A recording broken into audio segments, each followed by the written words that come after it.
Let's call the meeting to order. Please rise for the pledge. I pledge allegiance to the flag of the United States of America and to the republic for which it stands, one nation under God, indivisible, with liberty and justice for all.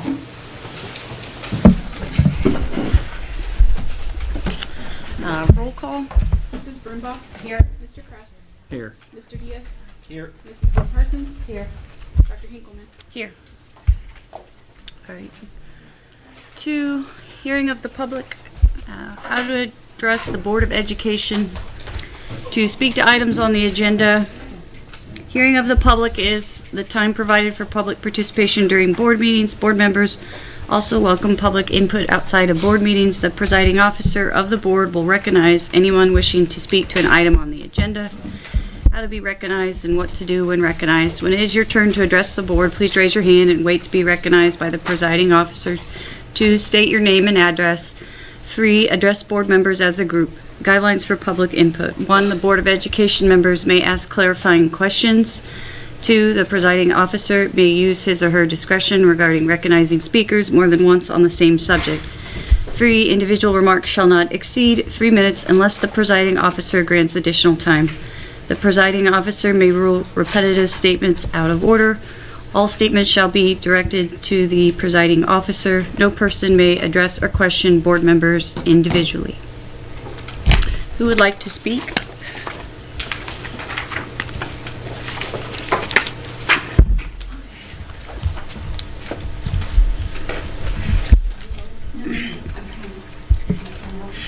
Okay, Katie Waddell. I prepared a statement. It's pretty much the same statement as last meeting. I prepared a statement with a few concerns and questions for tonight's meeting. These concerns and questions are the same questions that I asked at the monthly BO meeting in November, and I have never received any follow-up from the school administration. These questions and concerns have also been addressed or asked at prior BOE meetings, and I'm seeking clarification regarding these issues and topics. 1, what is your plan to update policy 3213? I spoke about this issue and my concerns at the last BOE meeting. This is a policy that Carrie McGill referenced and directed me to after I submitted my statement at the BOE meeting in August of 2024.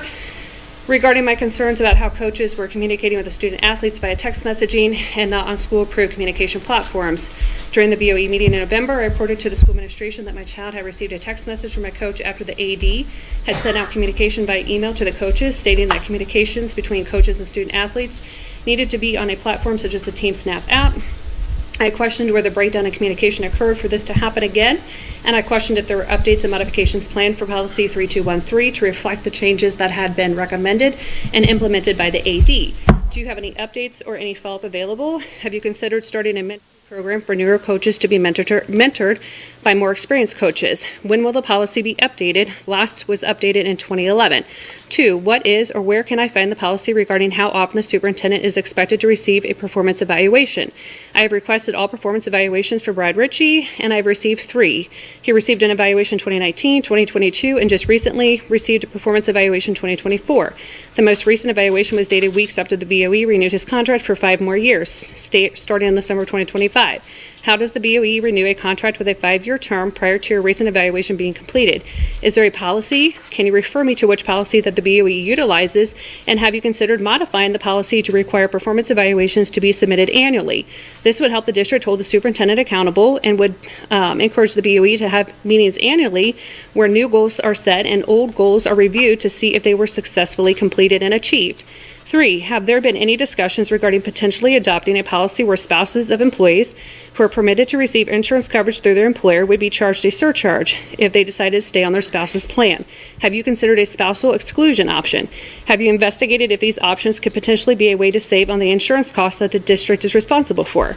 4, is there a way to make the monthly disbursement summary more user-friendly for the community by either color-coding the information to the specific fund that is being utilized to pay the specific expense or charge, or could you separate the expenses and charges into separate columns that are categorized by the specific fund that is being utilized to pay for the specific expense or charge? As referenced by a few BOE members in the Brad Ritchie's performance evaluation from 2024, a few of you believe that the community is not educated or the community is lacking understanding regarding the school financial information. Why can't we make the reports easier to understand for the community? Many in this community want to understand the information and they want to be involved in finding innovative ways to reduce waste and increase efficiency. I still have yet to receive any follow-up from any of you all. These are the same questions I asked at the last meeting. I would appreciate if somebody would follow up with me. The offer stands to set up a meeting. I've had meetings with people. I mean, I've spoken with Mr. Kress in the parking lot for a while after a financial meeting. I really do think that, number one, I would appreciate something in writing, and then I think other people in the community would appreciate something in writing, because I think that nails down what your policies are and how you feel about things. We can have verbal discussions in private all the time, but it really needs to be in writing, so there's a paper trail. Okay. Would anyone else like to speak?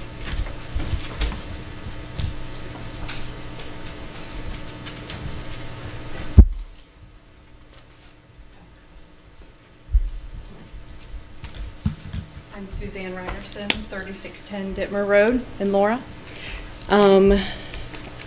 So I put out another survey because I was just curious about what people were thinking as far as the obstacles to just, I said reallocate, but according to what you guys discussed last Monday, it looks like you would have to do a 0.75, a decrease to 0.75 like you did last spring, and then add another 0.5 and just put it to operating fund. Like, that's what I would recommend, which is essentially the same amount of money. A little bit different, but almost the same when you look at the numbers, which you can see on the on my website, what the projections are, and I'm using that number that I checked with Mrs. McGill in the November meeting to make sure that I was looking at the correct amount of earned income tax that's going to the operating fund. So that's the number I'm using as the basis for all of those projections. So I guess I would like to know why that's not on the table. So we talked about it some again. The only way to legally do it was how we did it last spring, and universally was poorly received. I mean, I think we heard about it for 9 months afterwards. So we couldn't do a replacement. And then the ballot language could not show our resolution. And we use, we're not, as you mentioned before, we're not attorneys or specialists in this. We consult with lawyers, and we have to believe them, since that's what they do. And we weren't legally able to do it a different way. And I don't think it was so poorly received. I don't think anything where we can't have the ballot language actually say it is worth trying. And just to clarify, the last time it was a 1% new tax going to operating funds and a subtraction of 0.5 from the PI fund for a net increase of 0.5, or bringing the total income tax to 1.75. Right. Not 0.75, what you stated previously. I just wanted to clarify what exactly was done last time. My point was you were willing to go down to 0.75.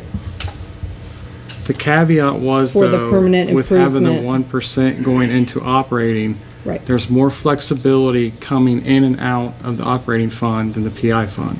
So in a shortfall year, if we had big replacements, we could possibly legally move money over to the PI fund to cover it. So That was if the difference. taxpayers continue to vote no on an increase, at what point would you consider doing that? And how mean- much do we pay for Dinsmore and Scholl or whoever to draft? Do they draft the language that goes on the Yeah, It ballot? gets ran up the flagpole. And then all the way Well, to the state. attorneys draft the ballot language, and they, I mean, I can look, Yeah. but I just am curious how much we're paying for that to place it on the ballot, when if we could get another 1.2 million or more in the operating fund, I guess it would have to be 2026, but, Would why fully wouldn't we phase go in for in that? 2027. Pardon? It would fully phase, I believe, in 2027. Okay. Not at this point. So, yeah, I guess for me, I just feel like that would be a sure thing, so why would we not? Maybe it's not a sure thing, but would be closer. People would be paying, and then if I think people feel like there's something else going on that we're not aware of, like a field house or another building, and that's why we need to keep the PI. I'm not sure You why know. you think it's a sure thing. I mean, because the ballot language is specific. You Mhm. have to do it a certain way. We can't, the Board of Elections determines how we put issues on the ballot, whether it be an income tax or a levy. And so that was done in the previous, and everybody said, oh, it's too confusing, too confusing. We don't understand it. Because we don't understand it, we're not going to vote for it. And I see, I foresee that to happen again if we try to adjust that and try to, I mean, we've communicated, the school's hands are tied. We can't go out and campaign for anything. So Right. that there are, you know, we can try to educate people in newsletters and whatnot, but we can't say, go out and vote because this does this, this does this, this does this. So our hands are tied. And, you know, there's a lot of stuff going around about a field house or whatnot. That is a dream. It's, nothing's gonna happen with that field house unless, or more specifically, other structures or to free up space at this school. It's not going to happen unless we pass a operations levy. And if we were to reduce the PI money significantly, that's not an option. So if we do go down that route, it will be discussed. We're not Right. hiding anything. Well, you were willing to go down that route because you put it on the spring ballot. So you were willing to That was decrease not- it to that was not- 92% of 0.75, and then that extra percent was going to operating, right? So that's my point. Like, you already were willing to decrease to that level. So that's what I was using as the basis for calculations. And in November, I thought someone admitted that you could reallocate or maybe do it this way and do it similar to spring. I asked clarification after that meeting, and I think I misspoke in the way I spoke at the meeting. We can't, we can only decrease it. We can't reallocate it. Yeah. We clarified with our legal in this last week and a half. So you couldn't do the same thing that you did last spring and just make could it do an it additional exactly as we did. 0.5% instead of an additional 1%? So that it stays ask for less 1.25? Huh? Just asking. So we could do a resolution. That's what I'm asking. Could we keep it the We could do a same? resolution to decrease, and we could ask for, we could ask for a tiny property tax. I think it, I just think You know, like- if the goal is at some point, or the dream, whatever, to have a field house or whatever, like, I would have loved to have had a theater, for my kids. Like, I think that would have been awesome. But if that's the goal, it's a lot easier to get people to rally behind that, I think. And especially if we get through this difficult economic period, you know what I mean? Like, Well, that, I just think it would be, get people to vote yes for something that's not an increase, but it will give more money to operating and take some from PI, which we're already willing to do last spring. And then maybe they'll vote yes to a PI levy, where you could kind of replenish that, this is just Yeah. from No people plans that for a I'm PI talking levy, to, though. from what I'm hearing. I'm just trying to present another view on the situation. There's two caveats. You have the operating fund and the PI fund. The operating fund, we're trying to at least get out to a 5-year forecast that we file with the state in the black. And if we get too far down on splitting that, we don't get there. And we also then starve the PI fund, where if we just go back 2 years and you do the 45% that you've presented, you don't have enough money to cover the bond payments. So then we run into another issue with the creditors, which I was on the phone with today about Yeah. the surplus needed. So if we Well, how had, would you run out of money? Because it would be the same, we would be running negative almost the in the same red. situation as decreasing it to the 0.75 and then Why- 92% of that. Why don't we talk about this more at the meeting on Thursday? Right, I mean, and it's a question. So we can move on. Yeah, it's a question I proposed. I really wanted to get some calculations to Because you see wouldn't how have the that would affect surplus. the 5-year With the forecast. 1%, again, we had the surplus coming into the operating funds where it gave us wiggle room on the PI side. Right. If you skinny that down to where there is no surplus in the operating, you're still running a deficit, then you have no wiggle room in the PI fund. That's the difference. And if you just go back a couple years and you look at what we brought in on the income tax, it's 800,000 less than it was last fiscal year. Right. So if you have any pullback in the economy, which there's plenty of people saying it's coming, inflation roared its head again last month. If they have to flip and raise interest rates, economy, we could see the income, there's no wiggle room. Right, and anywhere we're for the gonna get district. less tax too if people can't get their kids to school. So I think that's something to consider I mean, too, we're still just where collecting we that made the tax, just cuts. going into the PI fund. It's not like we're losing it. It's just going to the bucket where we need it in the other bucket. So, Right, yeah, and we can talk more later. I would love to see those projections with those numbers, because I think it could be helpful. But anyway, yep, I'm good. Thank you. Who else would like to speak?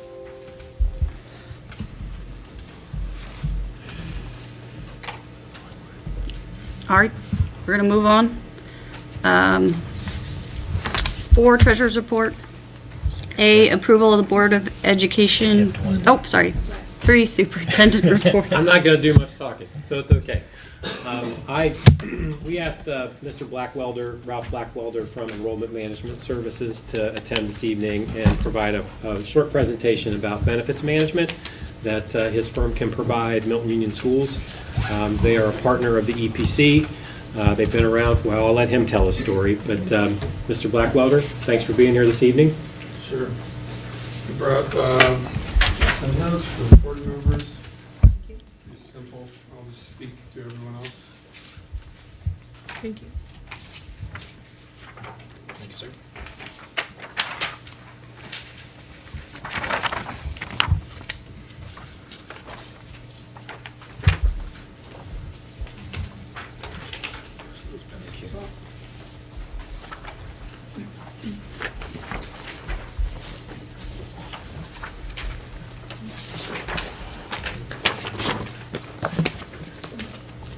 Happy to be here with you all for a few minutes, and Brad, thanks for inviting me.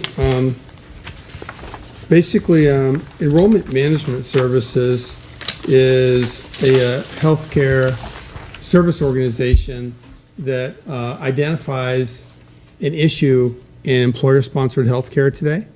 And just in a few minutes, just listening to some of the remarks, recognize there's lots of financial pressures the school's facing. And that's not unusual. That's happening across the nation, and many employers are dealing with a lot of financial pressures, as are families, on healthcare. And just this morning, there was an article that came out from some of the largest insurance companies that talk about financial pressures and what companies are doing. And there's forecasts just showing that healthcare pressure continues to build. And so Enrollment Management Services has a niche way of working to manage healthcare costs in a more effective way for the families that take the health insurance and also for the district. And so this was born kind of out of my own family experience, and I'll tell you a little bit more about it. But basically what Enrollment Management Services does, we've been in business since 2004, and we have about 100 different employers that we do this work for. And so starting out in the healthcare industry, I was originally trained as an insurance agent or a broker. But in 2004, I shifted to doing just education. And what put me on that path was I have children with cystic fibrosis. And so when I was down at Children's Hospital receiving care, I found myself kind of lacking with the right financial resources. And thankfully, there was some really good people that helped me. Well, coincidentally, I was already an insurance agent. And as I was receiving help, one thing happened where a service person down at the hospital said, you need to go down to the Social Security office and apply for your daughter. Now, you're going to get declined, but bring that letter to me. And I thought, why would I want to go do that? I don't want to stand in line to get declined. And my little girl was just 7 at the time. But I did it. And after I was declined from Social Security at the federal level, then the social worker helped me to apply for something called a level 1 medical waiver for my daughter. And she was involved with some complicated care. But it really got me thinking that here I was already trained as an insurance agent, and I knew a lot, and I was already licensed, and I've been helping families. But there was things that my own family was eligible for that I wasn't aware of. They weren't on the test to be an insurance agent. They weren't in the continuing education.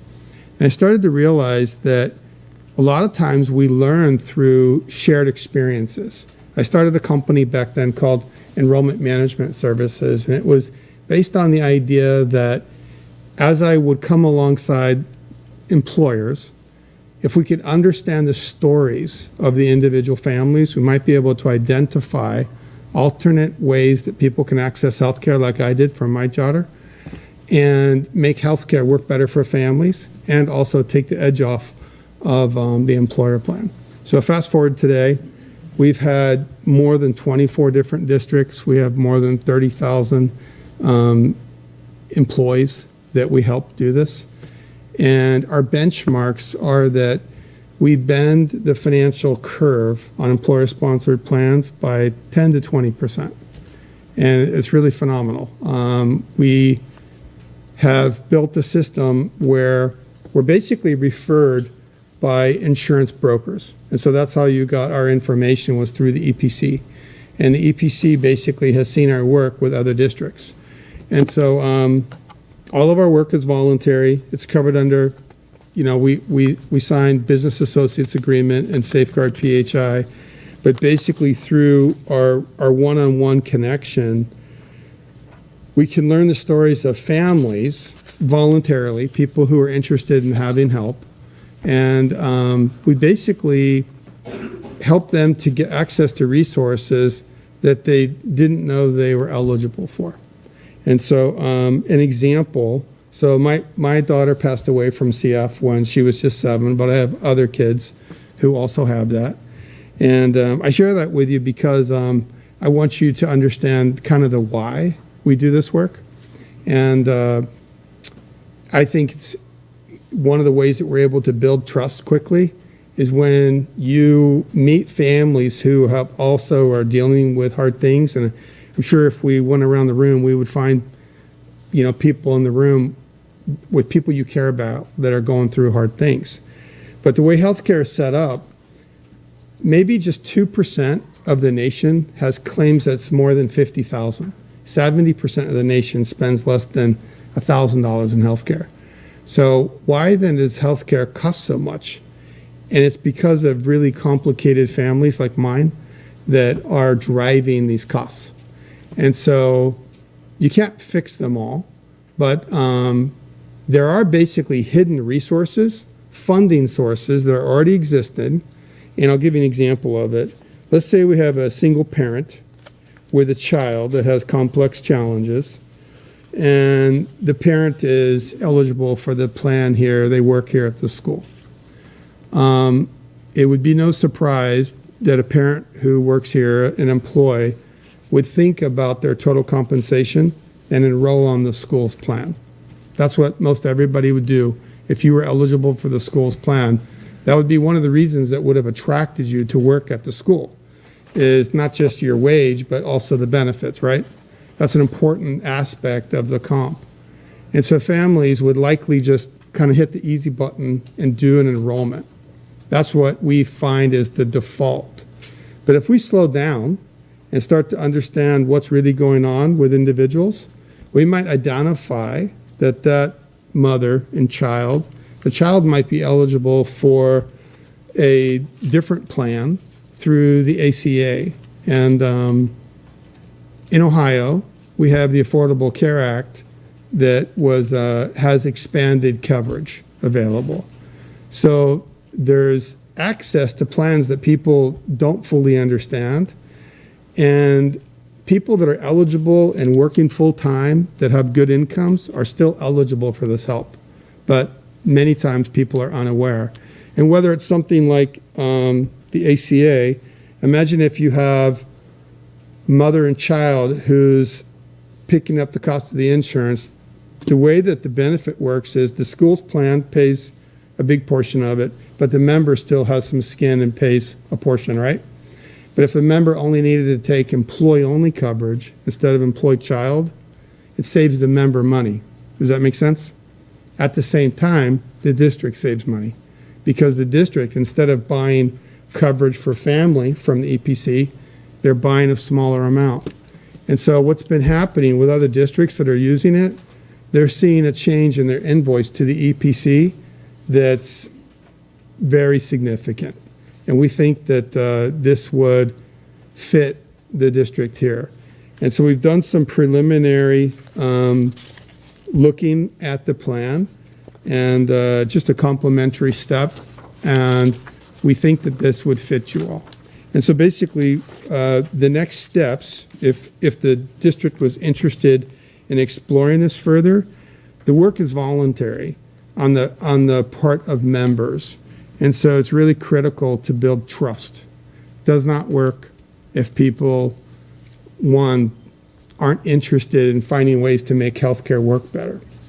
So that's critical. So what has worked well with other districts is to, and apologize if this isn't exactly how it works here, but we would suggest the best practice is get interested people that have an opinion around the way the healthcare should work, like an insurance committee. Let us come and present how other school districts are setting this up in a way with interested parties at the insurance committee. So we would suggest that that would be reps from OPSI and the teachers union and administration. We can share how other districts are managing healthcare in a way that is good for the employees and the members. But the byproduct is when you identify some of the complicated situations that can be improved, it makes the cost of healthcare work better for everyone. Even for the people who don't use healthcare much, those people are wondering, why does the health insurance keep going up year after year? So 70% of the employees are barely using it, but they're still stuck kind of in this loop. And I was just doing some easy, quick math, and it probably wouldn't surprise you, employers in the area sometimes get rate increases on medical plans. It's not unusual for it to be 10% per year. But we've seen examples where an employer might get a 20 or 30% rate increase. Now with the EPC, you have some protection from something extreme like that. But our benchmarks are showing that this is changing the risk score within the plan anywhere from 10 to 20% net of admin fees. So we do get paid education fee to do the work, but we also have a performance guarantee. And what's been interesting for the other districts is the savings from the program more than supports the way that the program works. And so that's a little bit about it. And I wanted to see if the board has any questions for me. How many schools are you involved with? About 24 districts right now are using it. We started off with a couple of consortiums. And so basically with the consortium, it was a smaller consortium of like 10 schools. And the consortium was actually self-funded, and the districts are around that. It made a lot of sense. The broker advisor who was helping the consortium to organize it recognized that this could work and brought us into the consortium. And then individual districts of the consortium started to work at it at different levels. And so there are some hurdles that keep people from accessing different types of plans. We heard even some comments a little earlier where discussion was brought up around surcharges or exclusions. And sometimes employers need to try to manage healthcare, and it's not uncommon to think that somehow a stick can get behavior. We have found that we're able to get this change by inviting people to set it up in a way that's more effective for a family. And we can teach the district how to start to set up tools. One thing is called an integrated HRA. We don't need to spend too much time on it, but there's a way for the school to collaborate with another employer and allow other employers to help offset the costs, so not the burden of the healthcare is just on the members in the school here. What's the mechanics of the integration into the district? I mean, you mentioned dealing with OPC and some of the other unions. Do you come in, present, meet with teachers? How does that work? Yeah, that's exactly right. And our team, we have about 30 of us, and so I'm the president of the company. But you get some people that care deeply about EPC and wanted to make sure that we could give you an introduction, so I was happy to come.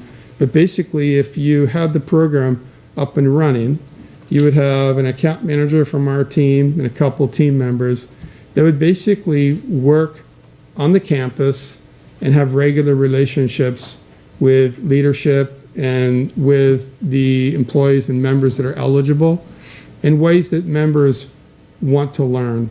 Sometimes you might have somebody that says, hey, you know, my situation's private. I really don't want to meet with someone at the school. We'll meet with them in a place that makes sense for them. And so the education fee is covered by the district, but the savings from the program basically impacts, you see it in two ways. The bill that you are spending with the EPC starts to drop because you have lower head count, but then also the claims risk score starts to get better over time because complicated situations start to receive answers. And so example would be helping a family like mine to identify ways that they can access healthcare in a way that fits the family better. Do you offer any other health products as part of your services? No, so there's no insurance products that our team sells, or no commissions or things like that that we're offering. What we do, so a family that, let's say for example, we were to talk with a person who's, just as an example, had a disabled member in their family, and the disabled member was eligible for a Medicare Advantage plan, but they didn't understand how it worked.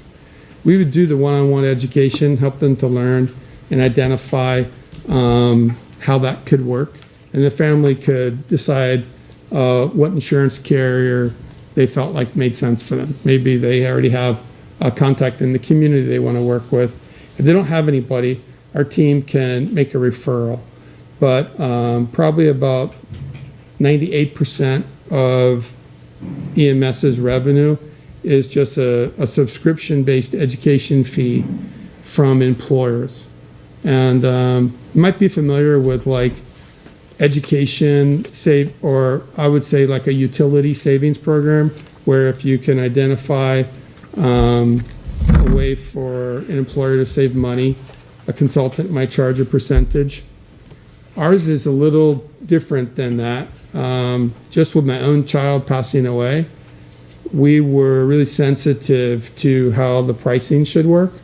So we just do a flat education fee. It's not a percentage of savings. The savings, majority of the savings stays with the employer. But we do offer a performance guarantee. We don't have any accounts at all that where the program has not paid for itself and the client is reducing their risk score and helping to have more effective renewals in the future. One thing that I think it's important to just set good expectations. I don't think it's going to turn the clock back on healthcare, right? But I think what is realistic to think about is what happens with all the financial pressures the district's already facing. What happens with the next increase that comes on the health insurance? And so if there are things that you could do internally to lower your risk score and prepare, does that make sense to do? And in fact, that's exactly how I would offer to a family that says, well, what's in it for me? Why should I make a change? We would say, if there's a way for you to access healthcare that's good for your family, and it also is a good stewardship move for the district, why wouldn't we explore it? Let's make sure that you have all the information you need so that you can make a good decision for your family. And you'd think, doesn't employers already do that? But oftentimes today, the way the healthcare education works is we have a software program through the EPC, and you go to the website and you get your information and you have to decide your enrollment. So it's hard sometimes for families to understand that there are programs out there that would help them. How much, as far as the education fee, is that different, like different prices for different size districts? And are you locked in for a 2-year contract? Great question. There's no lock-in. We give you pricing so that you guys can budget well. And for a group your size, you would hit our minimum, which is $60,000 a year. So we bill monthly. That seems like a really significant investment, but the return on the investment is probably anywhere from $250,000 to $500,000 a year in savings. Now, it takes time for the savings to build up. So what we offer is a performance guarantee.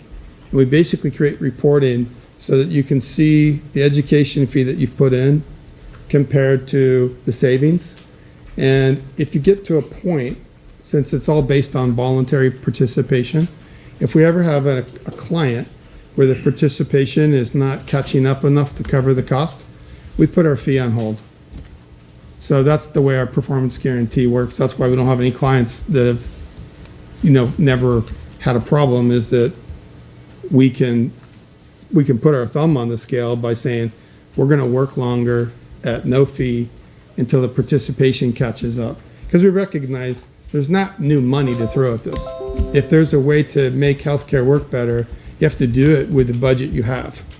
And so the program has to be sustainable from the savings. And the benchmarks are clients are seeing about 10 to 20% net savings of the fee.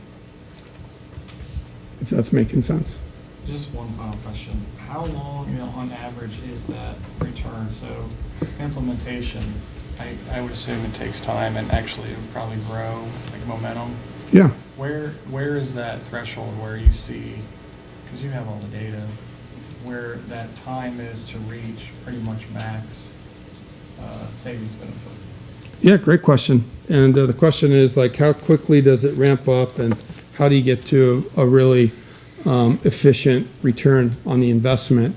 Probably about 24 months in, you get to a really good peak return on the investment.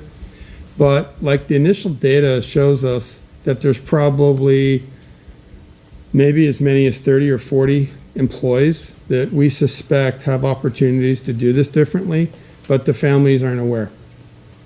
And there's hurdles that keep the families from understanding it or for it making sense. And so we also help districts to understand what the hurdles are by working with families and then identifying tools that you can adopt that become available through the Section 125 plan. An example might be a spousal HRA. So it's a kinder way of allowing other employers to help pick up the cost. And typically, you can have something like a memorandum of understanding and not have to go into full negotiations, because these are member-friendly ways of managing the plan. And so it's something that families want to receive the help on. And it's so it keeps with kind of the culture of the way the benefits are set up.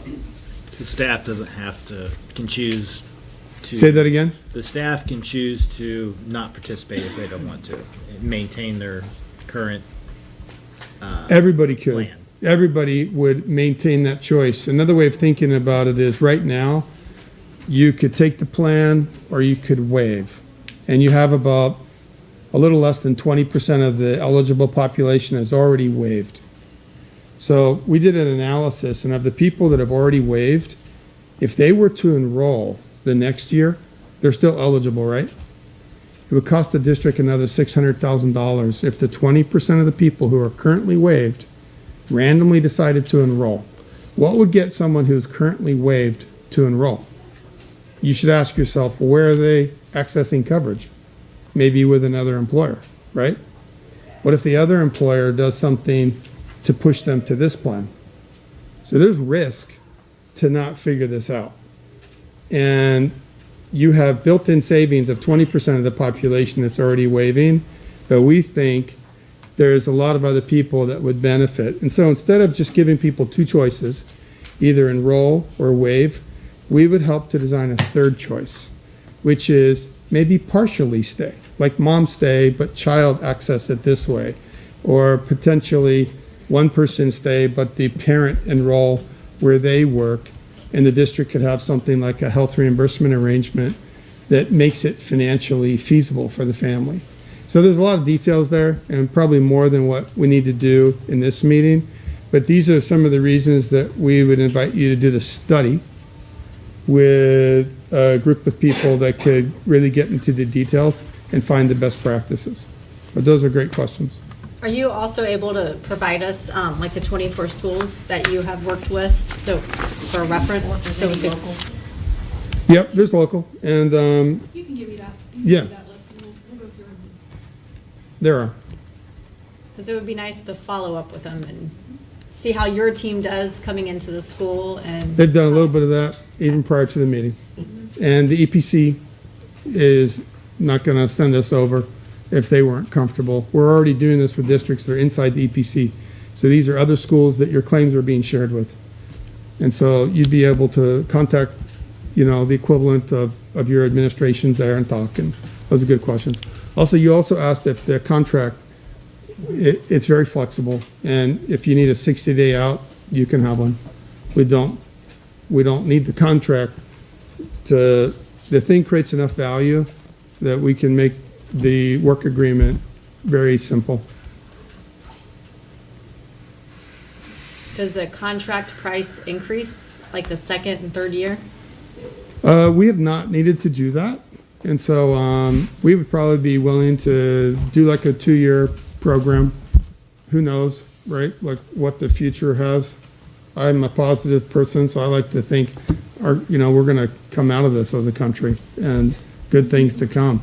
But we would be able to extend like a 24-month program where you knew what your responsibilities were, and you would still have that performance guarantee. But the key next is to get feedback from other people, because it needs to be something that everybody wants to work on, because it is voluntary, and so you can't require people to do it. It's something that has to be compelling enough, and we can design it in a way that's very compelling. And where the invitation is so strong, we basically ask the family, if there's a way to make healthcare save more or work better, are you interested in learning about that? And that's the invitation that the families hear. And if we asked any of us, why would that not be the answer? Yeah. None of us probably love the way healthcare works today. We'd probably all like to see it work a little bit better. I know that would be my answer for my own policy. Any other questions? Okay. Well, thank you. Thank you. Yeah. We're gonna let Ralph walk right out the door if he wants to. All right, so just we're at that time of year again as far as the school calendar is concerned for the next school year, 25-26. The Teachers Association and I have been working on some different drafts that we could give to our employees to see, which version of next year's calendar works best for everyone. As you recall, our teachers are contracted for 183 days. That is actually 181 work days on the calendar.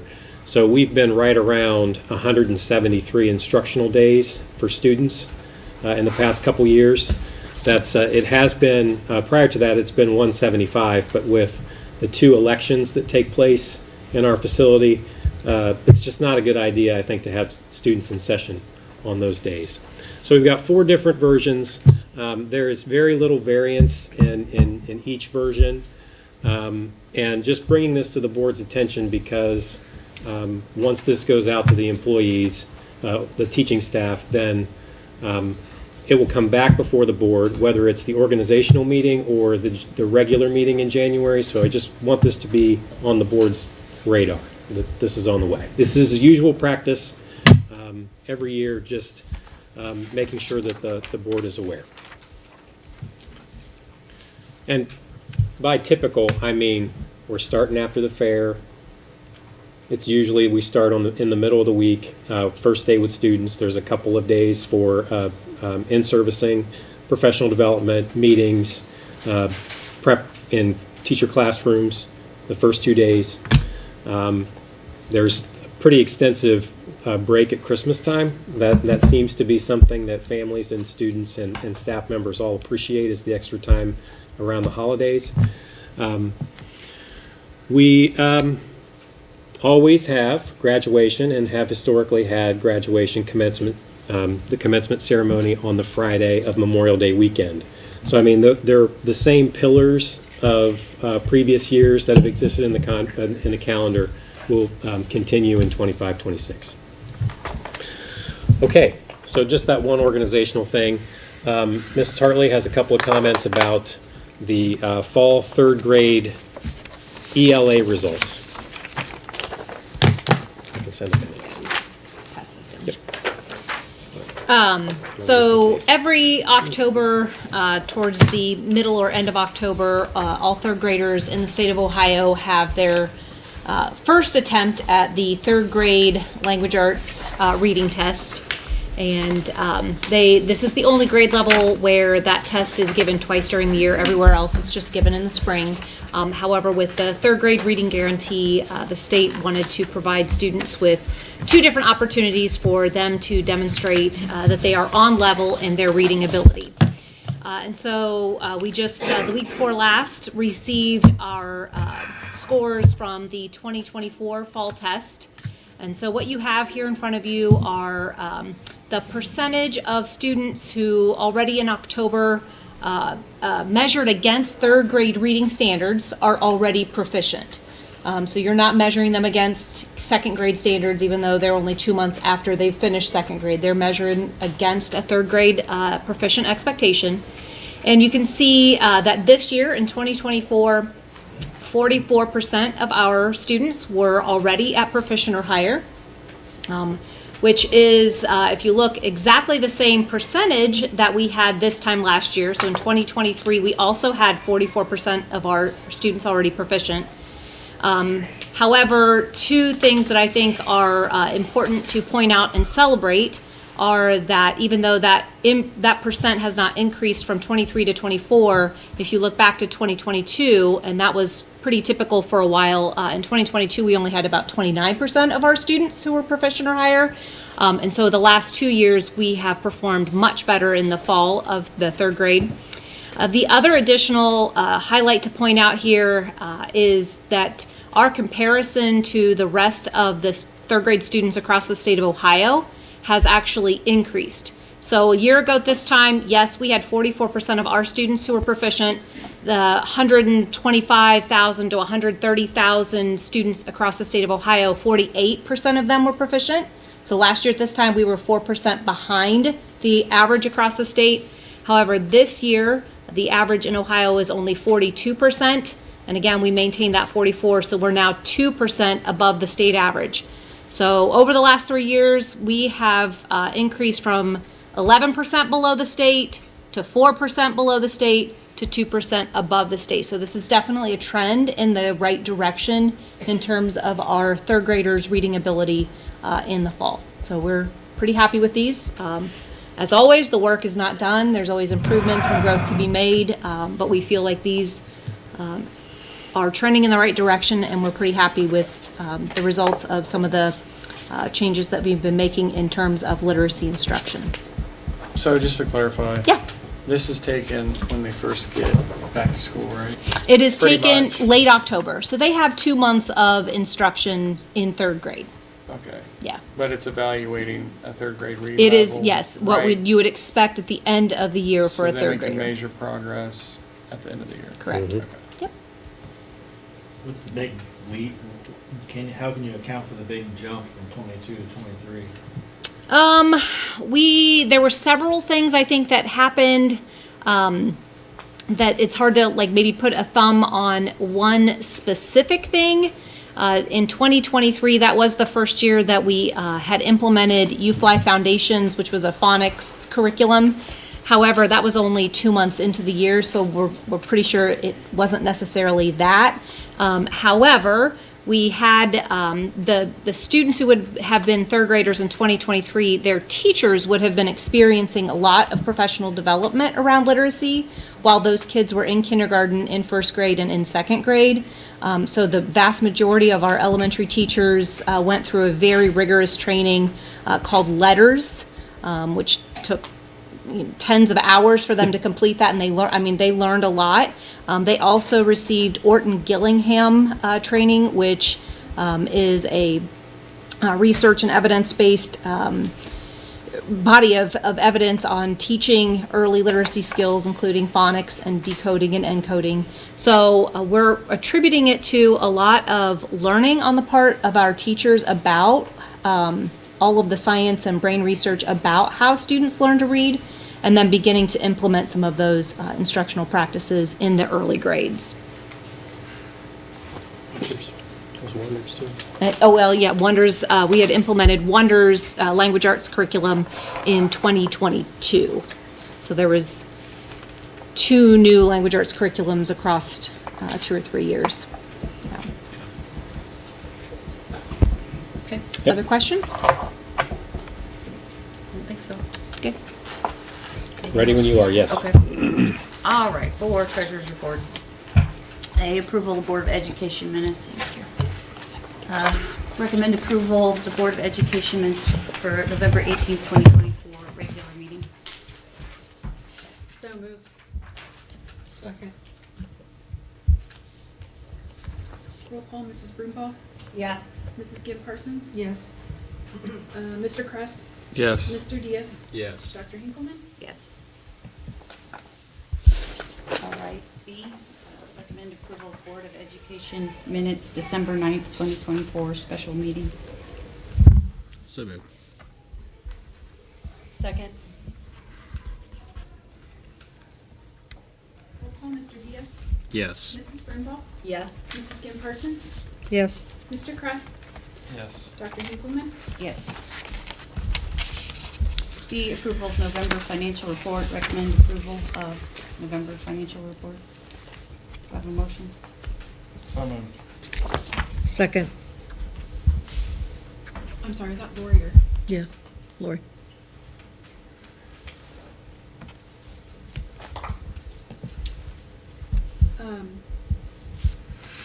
Discussion. I vote first, I forget. Usually afterwards. Yeah, you're right. Sorry, I got hung up on something else I was reading. Okay, so the November financial report, overall, the district is remaining in budget based off of the May financial forecast. The reason we haven't flipped over to the November forecast yet is because that was approved mid-November. So for the January meeting where we report on the December financials, it'll be flipped over to what you guys have approved. So just going through real quick, the general fund balance, we were budgeting for it to be 5.651. It came in slightly under budget of 5.647 with about a $4,000 budget variance, which is that's not too bad compared to the big budget that we're on. So you can see that revenues came in at $6,937,000, which is about $50,000 lower than budgeted, and we'll go through some of the variances there. And the offset of that, the expenditures were a little bit lower than what we had budgeted. So moving on, one thing worth noting, when I was going through some of my, working up my notes for today's meeting, for whatever reason, this next page, I had included the October 31st month ends. I'm not sure how that got in there, so I went ahead and fixed it. If anybody needs additional copies, just let me know. But what is up there now is the November 30th, so I apologize for that. Flipping over to the notes relating, I'm going to leave this up there. The lines, the property taxes and the income tax, there were no changes, there were no additional collections or anything, so those variances remain the same. The unrestricted grant money that we get from the state is starting to level out based off of some of the projections that we are seeing. The percentage was a little bit more closer to what we needed it to be. All other operating revenue is down almost $27,000. That's mainly attributed to the interest receipts that we're used to seeing. And with the market, I've preached about it before, and Justin alluded to it earlier with the market changes. We're kind of anticipating this change. The trends will be continued to be analyzed. The actual revenues for November 30th of 2024 were less than 1% lower than budget on the May 2024 forecast. Moving down under expenditures, personnel services, which are teacher and staff salaries, it is starting to level out from the reductions that were made for this year. One small note, there was a reduction in some of our federal funding that we received, so I had forgot to mention that in the last month when we realized that. It's not material, but it's just worth noting. The retirement and insurance benefits, like I mentioned in the last meeting, the open enrollment was finished. We didn't see any significant changes there. Actually had a couple washes, some coming on, some coming off. You will start to see those payments being made in December for January's coverages. Also, we've talked about it before, the purchase services, it is over budget, but we had to keep up with the needs of some of the kiddos. And I didn't put a note on here, but the supplies and materials are still running under budget, so those two kind of offset each other.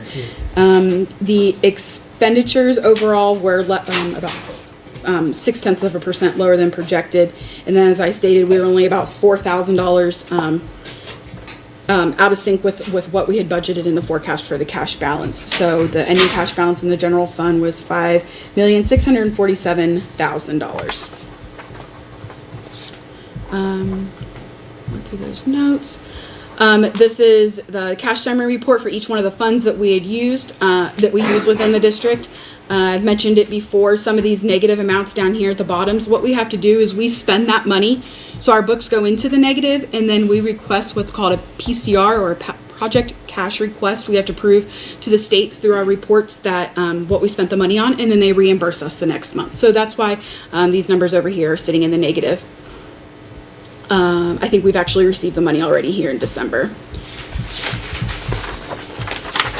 The investment summary report, the last couple of accounts down here at the bottom, you're going to see higher than usual account balances. That is in anticipation of paying the December 1st bond payments that are due. So these are these amounts right here. Not much change in the CDs and government bonds that we have in place. In fact, I don't think anything matured. So you can see the line for the yield rate for blue is Star Ohio account, and then the green is for all of our CDs and government bonds that we have up here. The same thing happened last year with the cafeteria. There was a slight dip, about $15,000 from the previous month. Again, happened last year and it happened the year before. It's just the cycle of purchasing and receiving funds for kiddos and their lunches. And then last but not least, the disbursement summary report for all checks that were cut in November.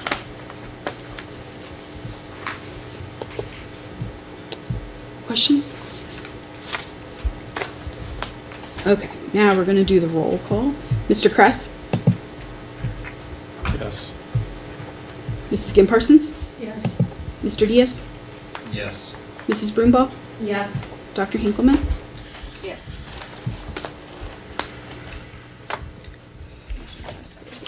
5-0. All right. D, levy discussion.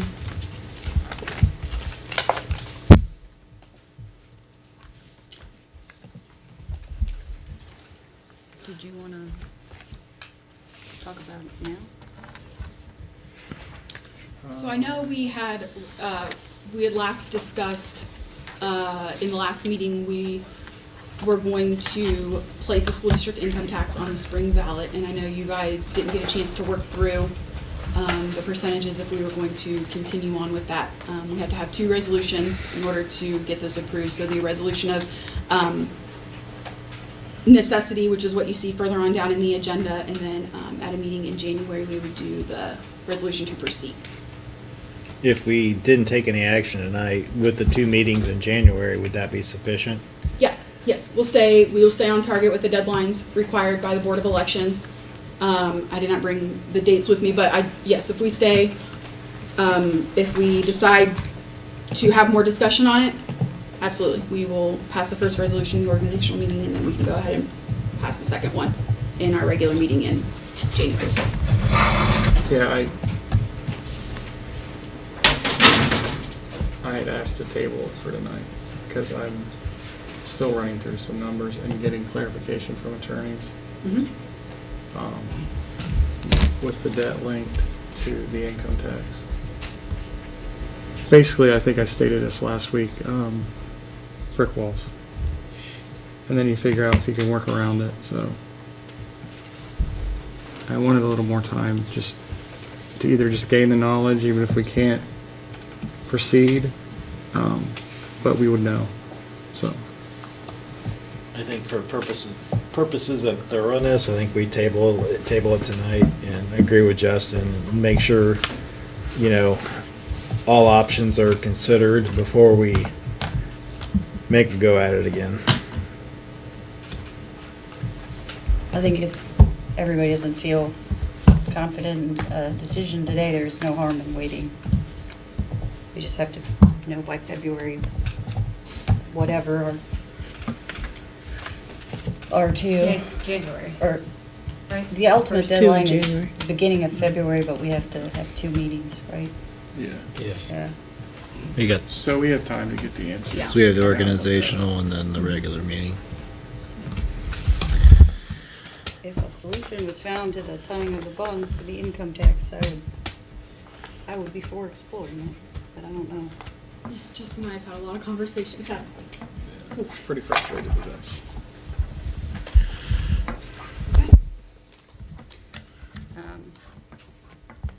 So you guys are all right with not making, we have to vote on that later, though. Yeah, we'll vote on that. Okay.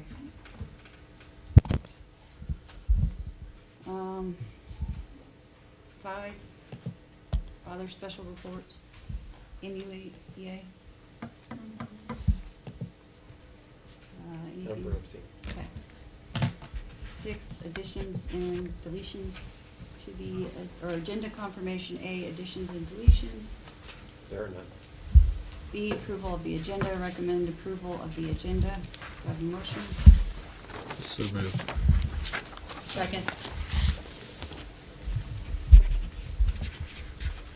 Mr. Diaz? Yes.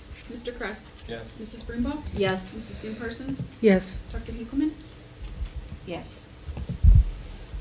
7, old business.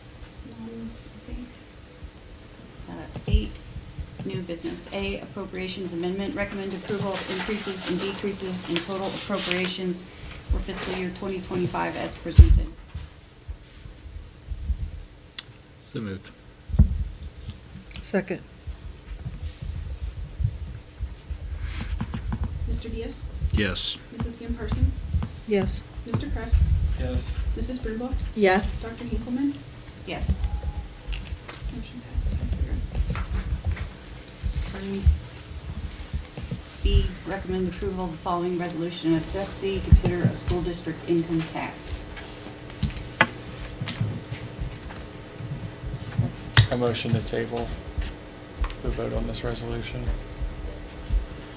Second it.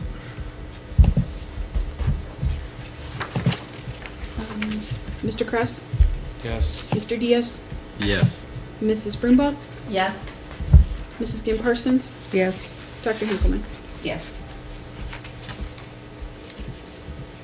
C, Public Library Term Approval. Recommend the following appointment to the Milton-Union Public Library Board of Trustees. Valerie McKay is January 1st, 2025 to December 31st, 31. Sarah Lay, December 17th, 2024 to December 31st, 2026. Accept the following resignation effective 12/17/24. Marvin Rue. So moved. Second. Mrs. Brumbaugh, Yes. Mr. Diaz, Yes. Mrs. Kim Parsons, Yes. Mr. Kress, Yes. Dr. Hinkleman. Yes.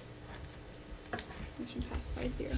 D, Meta contract, recommend approval to renew the contracts with Meta Solutions for internet access from 7/1/2025 to 6/30/2028 for a total of $79,560 or $26,520 per year. Do I have a motion? So moved. Second. Just to clarify, this is solely internet. I've heard rumors that it's Facebook. All right. It's also worth noting that there's no change from the previous years in that we do have an E-rate that helps offset some of this. Just want to put that up there. I think that's the first time we've never had a price increase. Thanks. Meta Solutions, Yes. an Ohio ODE organization, we use with Meta, that's Facebook. Well, that's why you said that then. Like services for schools. I've heard it. MetaSolutions.net. Roll call. Mr. Diaz, Yes. Mrs. Kim Parsons, Yes. Mr. Kress, Yes. Mrs. Brumbaugh, Yes. Dr. Hinkleman. Yes. Motion passed 5-0. E, consent calendar, recommend approval of all matters listed under the consent calendar.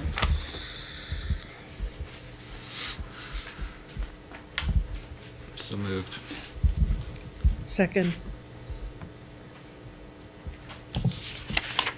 Mr. Diaz, Yes. Mrs. Kim Parsons, Yes. Mrs. Brumbaugh, Yes. Mr. Kress, Yes. Dr. Hinkleman. Yes. Motion passed 5-0. 9, other authorizations, resolutions. A, appoints President Pro Tem for the organizational meeting.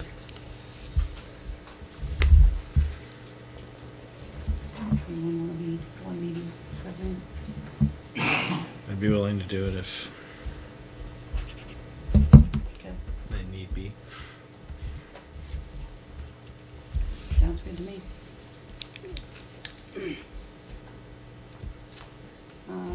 Okay. 10, board reports. Just starts the meeting. Organizational meeting. Oh, what date is it? Organizational meeting, 12.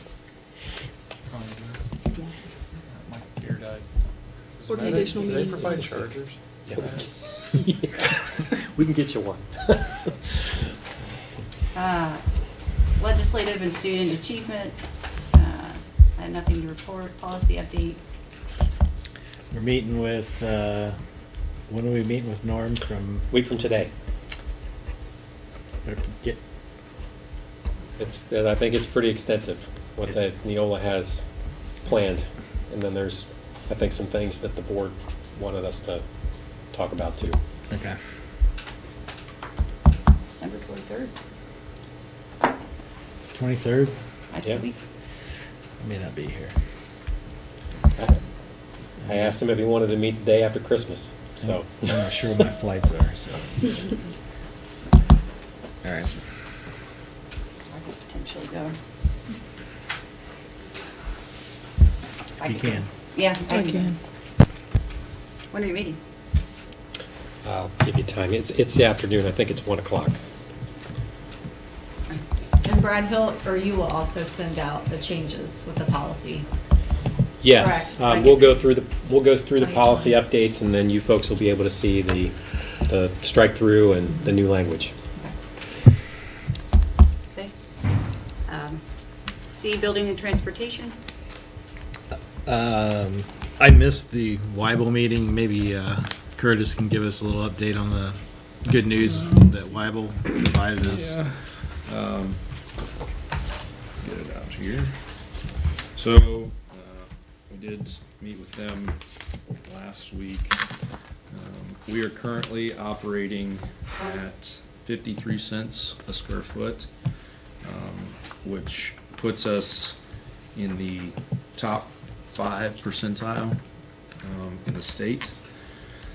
We continue there. Our baseline is 48 cents a square foot, but due to rising costs, that's obviously increased a little bit. But we continue to operate at a very efficient, environmentally friendly level. They tell us we're one of the top 5 in the state in energy efficiency. So, Yeah, we're at the top of the heap of the districts that they're working with. mhm.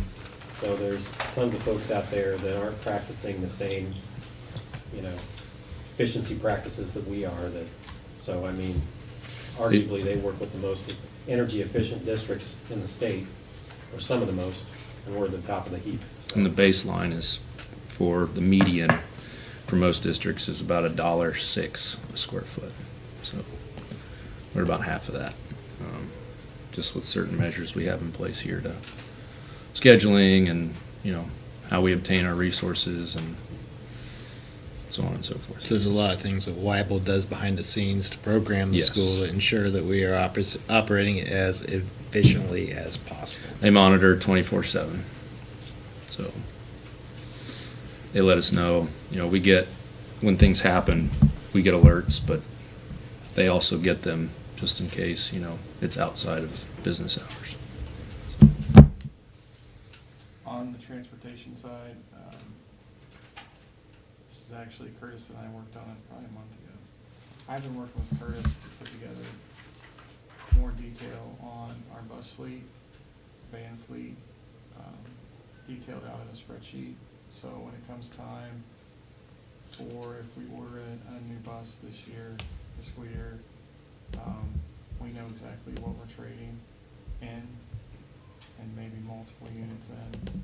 Also with that, tie it to a maintenance record. Yes. Even though a bus might be newer, it doesn't mean they're not breaking down a lot. So increase the quality of our fleet and decrease the numbers some. That's the only other thing I have on transportation. Mhm.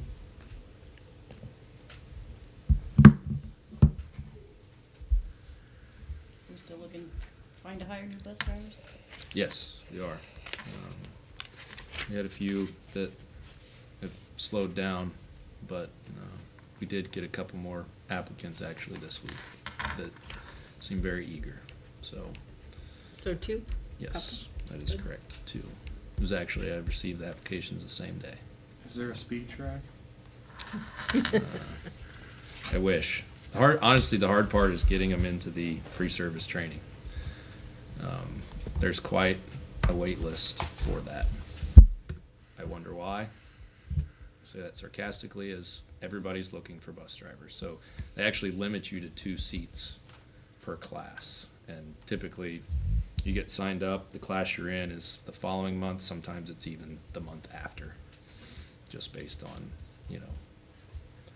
timing of when it is and availability. Is that for the CDL or that's a specific training? That is specific, that is the 15-hour pre-service class. Okay, so even if you had like a CDL, you Correct. still do it? You still have to do it. It's also something that drivers have to renew.